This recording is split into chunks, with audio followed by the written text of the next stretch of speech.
Marie-Therese here from Fingal Libraries again. Welcome back to Spring into Storytime. And today I'm going to read you a story about a little wolf, a little grey wolf called Wilf, who gets lost in the snow. Now, as you might know, wolves are ancestors of our domestic dogs that we keep as pets. And wolves live in family groups called packs. There's usually about 5 to 12 wolves to a pack, although pack sizes can be bigger than that, especially in colder areas.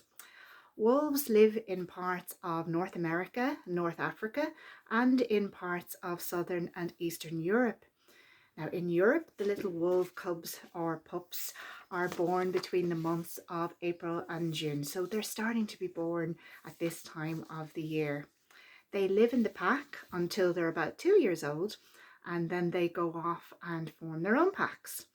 Now, if you want to find out more about wolves, you can look into our amazing Fingal Libraries online resources, including our new Tumble Books service, where you can find lots of stories and fact books about wolves and lots of other subjects that you might be interested in.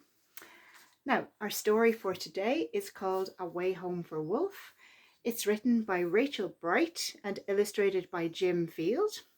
And this edition is published by Orchard Books.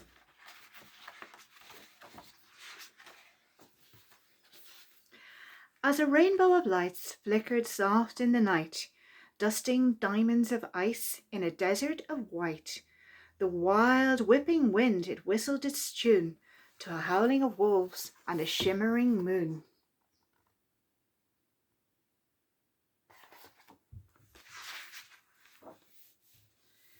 And the loudest aroo in this echoing song was a wolfling called Wilf at the heart of the throng.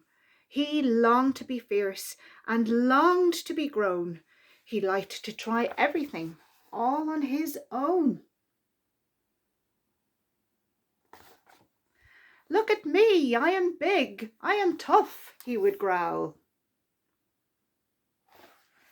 whilst he showed off his strength and practiced his prowl.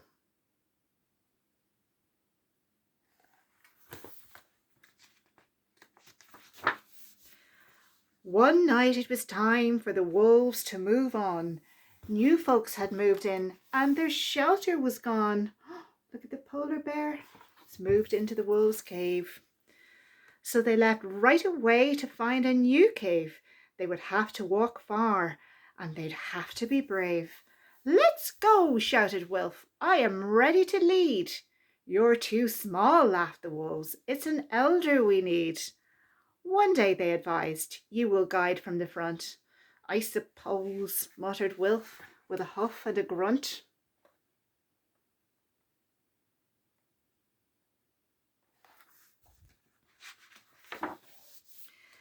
They struggled through snow as high as their flanks and leapt over rocks as they scaled icy banks.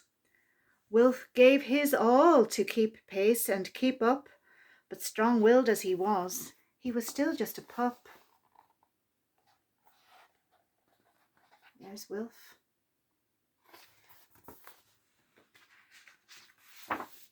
He kept dropping back with each clamber and climb.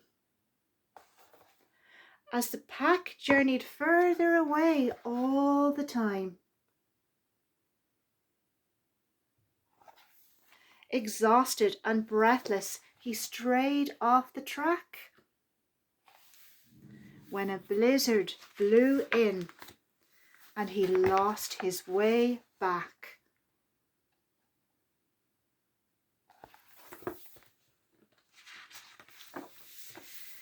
Wilf longed to howl "Help!" and to holler it loud, but his throat was too hoarse and his heart was too proud. He lay on the tundra, his tail curled up tight. A blanket of stars was his bed for the night. Until crack went the ice, crack and creak.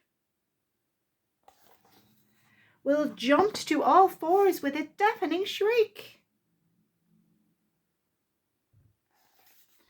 He stuck out the claws on every limb. He had to hold on because Wilflings can't swim. Then he fell and he fell, rolling and spinning. It felt like the end, but it was just the beginning.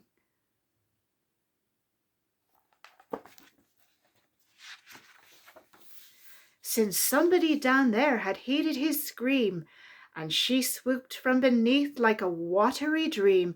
"I'll help you," she called. "Just reach for my horn."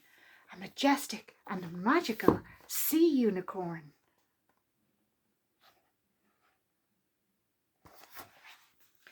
Wilf's pride washed away, and he stretched out a paw, and she lifted him gently back onto the shore.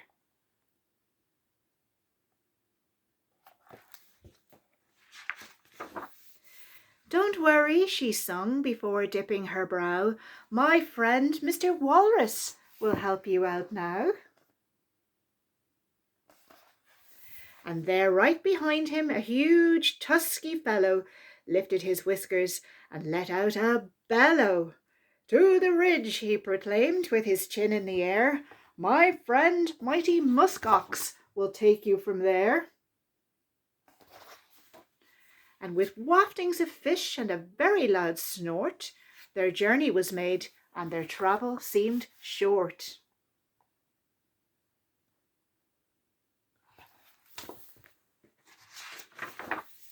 And there, sure enough, on the ridge was the ox who took Wilf as far as his friend Arctic Fox.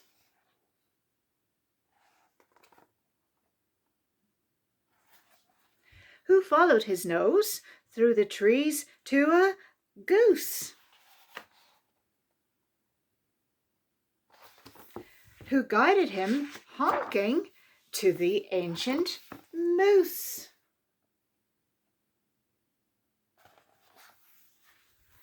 The moose knew these wiles like no other soul. He was steady and true in pursuit of their goal. And as twilight closed in, Moose sang out a call to a flittering, fluttering, tiny fluff ball. A bear moth who showed Wilf the rest of the way to the place where this wolfling most wanted to stay.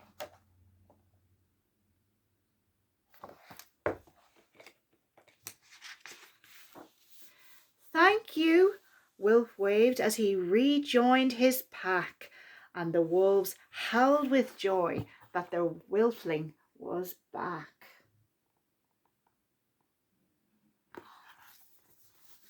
They huddled him in and cuddled him close, and fussed over which wolf had missed him the most.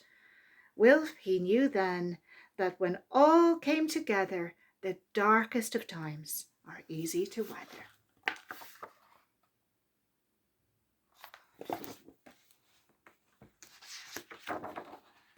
So he bowed to the narwhal, ox, walrus and goose, and vowed to the fox, the moth and the moose, "If I ever meet one who's strayed off their track, I'll help them along by guiding them back."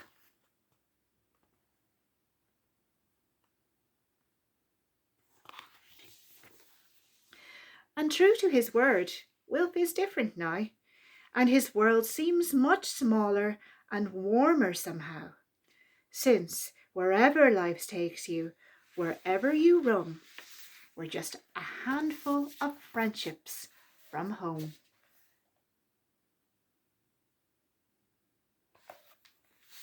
And that's the end of the story for today. Hope you enjoyed it. See you next time.